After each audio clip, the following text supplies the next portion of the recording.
அலி இப்னு அபி தாலிப் ரலியல்லாஹு தஆலா அன்ஹு அவர்களிடத்தில் கேட்கப்பட்டது, அலி அவர்களே, இந்த பூமியில் எது மிகவும் சக்தி வாய்ந்த விஷயம் என்று கேட்டபொழுது அலி ரலியல்லாஹு தஆலா அன்ஹு அவர்கள் சொன்னார்கள், அல்லாஹ் இந்த பூமியில் மலைகளை அல்லாஹ் சக்தியாக படைத்திருக்கிறான்.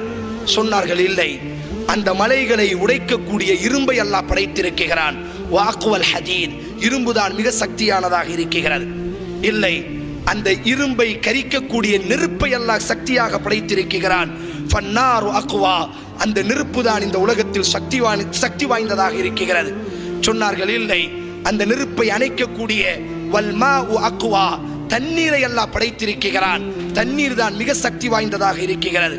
இல்லை, அந்த தண்ணீரை சுழல வைக்கக்கூடிய வர்ரீஹ் அக்வா, மேகத்தை அல்லாஹ் படைத்திருக்கிறான். அந்த மேகம் தான் சக்தி வாய்ந்ததாக இருக்கிறது. இல்லை, ஃபர்ரீஹு அக்வா, அந்த மேகத்தை விடவும் காற்றை அல்லாஹ், அந்த மேகத்தையும் கலைத்து செல்லக்கூடிய ஆற்றலை அல்லாஹ் காற்றிற்கு கொடுத்திருக்கிறான். ஃபர்ரீஹு அக்வா, காற்று தான் மிக சக்தி வாய்ந்ததாக இருக்கிறது.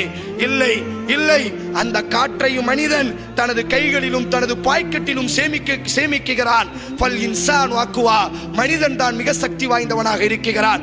இல்லை, அந்த மனிதனையும் தூக்கம் மிகைத்து விடுகிறது.